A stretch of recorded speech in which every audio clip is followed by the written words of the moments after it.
Magandang hapon sa inyong lahat.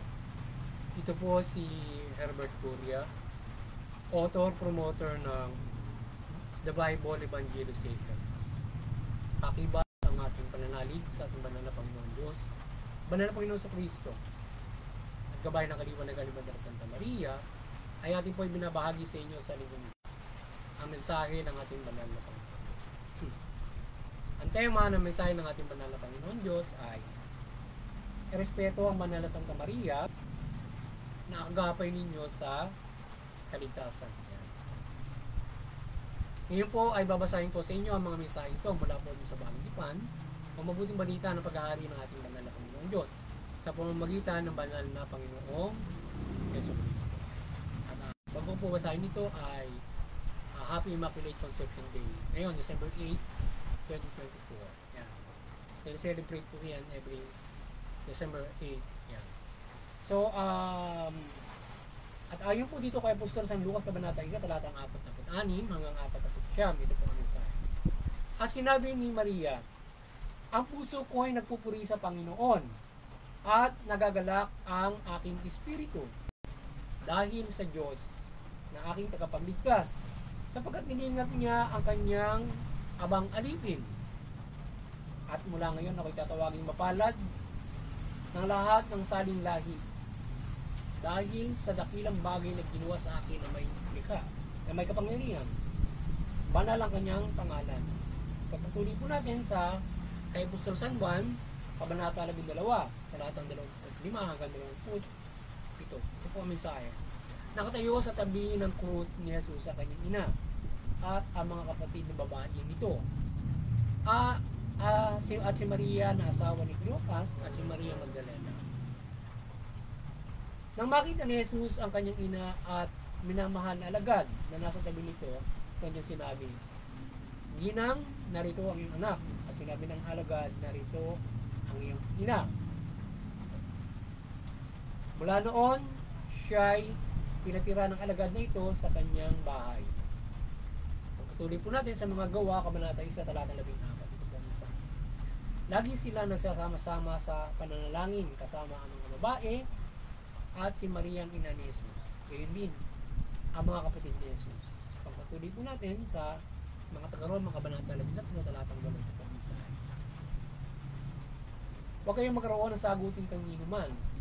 Iban sa sagutin kayo'y pag-ibigan sapagkat ang umiibig sa kapwa ay nakatutupad sa kautusan. Pagpatuloy po natin sa mga taga-Efeso, Kabanata 6, talatang 1 hanggang 3. Ito po ang mensahe. Mga anak, sundin ninyo ang inyong magulang alang-alang sa Panginoon, sapagkat ito ang nararapat. Galang mo ang iyong ina at ina. Ito ang unang utos na may kalakip na pangako. Ikaw ay giginhawa at lalag ang iyong buhay dito sa lupa. Ito po ang mensahe at salita ng ating banal na Panginoon Diyos, ating pong pasalamatan ng ating banal na Panginoon Diyos. Maraming salamat po, banal na Panginoon Diyos, Panginoon sa Kristo, Banal na Espiritu Santo, gayon din ang banal na Santo Maria. At ngayon naman po ay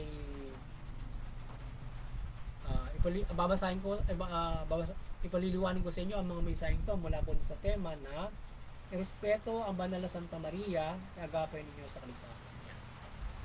Ngayon po ay nais ipabatid sa atin ng ating banal na Panginoon Diyos sa pamamagitan ng banal na Panginoon sa Kristo dito sa mabuting balita na nais niya po na tayo ay magkaroon ng magkaroon tayo ng pagmamahal, pagpapahalaga, pagkilala sa ating banal na Santa Maria bilang kanyang kinulugdan, bilang kanyang pinili upang makagapay natin sa kaligtasan natin at pagpalaya sa kamay at kuko ng mga demonyo. Ngayon ay sa panlilinlang ng mga demonyo. Ngayon ay kapangyarihan ng mga demonyo. Ngayon ay tayo ay nais ng banal na Panginoon Diyos na sa ang banal na bilang kanyang kinulugdan, siya ay ating bigyan ng papuri bilang ating parangal dahil sa kanyang nagawa sa Panginoon Diyos at sa ating sa sangkatauhan bilang kagapay sa kaligtasang spiritual. At siya ay nirespeto ng lubos ang ating banal na Panginoon sa Kristo at gayon din ang kanyang mga alagad. So siya ay pinatira doon sa kanyang tahanan at kinukop ng kanyang alagad. Ngayon ay ganyan natin bigyan ng pagpapalaga at pagmamahal ng Banal na Santa Maria na siya bigyan natin buwag sa ating mga puso, bigyan natin siya ng puwang sa ating bahay, sa ating buhay, na kagapay natin siya sa ating pananampalataya sa Panginoon Diyos, sapagkat siya ay naging kagapay din sa pananalangin na sa Panginoon Diyos at sa Panginoon sa Kristo. Ayan. Kaya siya ay maging kagapay natin sa ating kaligtasan, sa pananalangin sa Panginoon Diyos mula Panginoon sa Kristo. Siya ay malaking pagmamalasakit sa atin mula sa kanyang sakripisyo na tayo na Panginoon sa Kristo, at sakripisyo sa kanyang pagpapalago ng pananampalataya sa Panginoon Diyos. At bilang ang Panginoon sa Kristo, ang Banal na Santa Maria bilang ating ina, bilang ating kapatid, bilang ating kapwa, siya bigyan natin malaking pagmamahal, malaking tayo ay magkaroon ng malaking pagrespeto at paggalang sa ating Banal na Santa Maria. Huwag natin siyang disrespect. So marami kasi ang nag-disrespect sa atin.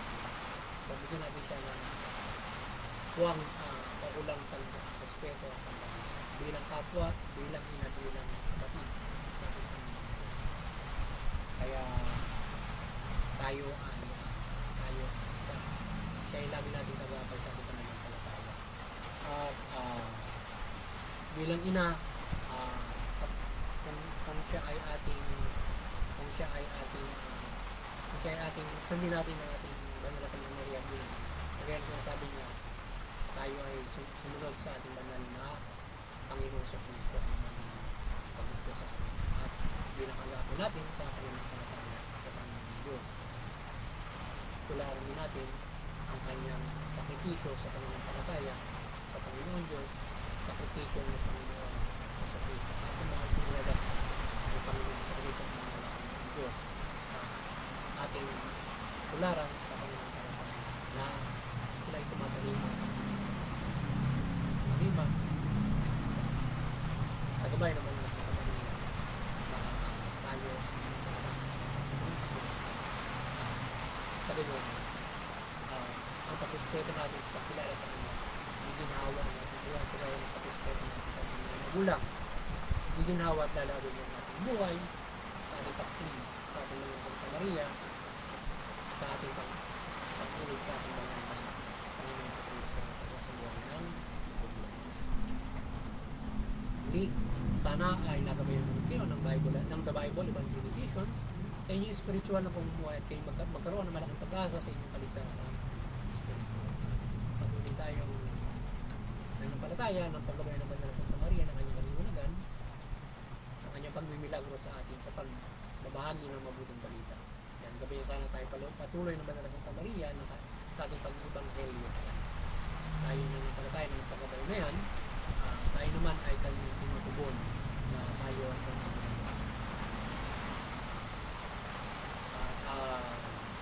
sana patuloy tayo ng kagabayan sa ating pagbabahan. Kaya man higit na mahalaga ay pakinggan natin ang mabuting balita upang ito ang sapagkat ito ay magabay sa atin para tayo sa buhay natin. Ngayon, tayo man ay gabayan ng Banal na Santa Maria o hindi, ay higit ay pakinggan natin ang mabuting. Ngayon ay magpasalamat kung isubo naman nila Panginoon sa Banal na Santa Maria na tayo ay gabayan sapagkat tayo ay takot sapagkat siya ay visual visual sa kanyang spiritual na paggabay sa atin. Bagamat hindi man siya gumagabay ng pangmilagro sa ating paningin o visually, ay siya ay nakagabay sa atin. Hindi porke umuulan ng malakas ngayon ay hindi nakagabay ang ating Banal na Santa Maria. Hindi porke nagagabay siya ngayon halimbawa ng paliwanagan sa ating panibali ay hindi siya nakagabay sa atin. Ang Banal na Santa Maria ay kasama natin sa ating pananampalataya sa Panginoon. Palagi natin siyang kasama sa pananampalataya sa Panginoon. Huwag din ang Banal na Panginoon sa Kristo. Palagi tayong kasama sa pananampalataya sa Panginoon Diyos at pananampalataya sa Kanya. Ngayon ay tayo magpasalamat kung tayo ay ginagabayan ng ganong klase ng mga gabay na pagmimilagro, kaliwanagan, parisyon. At definitely hindi man tayo nakakikita ng pagmimilagro o kakaiba ng mga paggabay, ay hindi lamang yun ang paggabay ng Panginoon. Kaya palagi natin kasama in our faith at kung paano natin sunod ng Panginoon. Kagaya na ginagawa natin, tayo umaasa ng lalo ng paggabay, gayon man, hindi man siya nagmimala sa araw na sa linggong ito o yung mga nakaraang linggo na may kakaibang kaliwanagan ay ay hindi na siya gumagabay. So siya palagi gumagabay at nagmimilagro kahit sa panahon. Halimbawa, tayo gumalangin, tumigil yung ulan, gumagabay ang Panginoon sa Maria.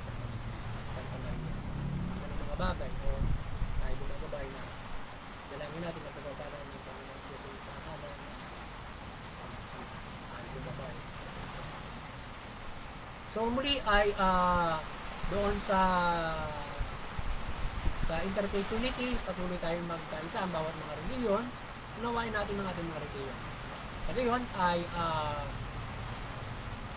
ay maiwasan natin yung tigalutan nauwi sa karasan at ating mga bakos.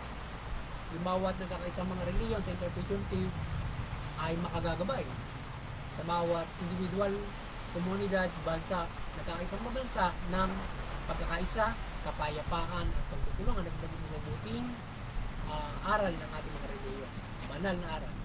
At doon sa CBCP, Vatican Church, ay patuloy kayong maliwanagan ni Banal na Santa Maria at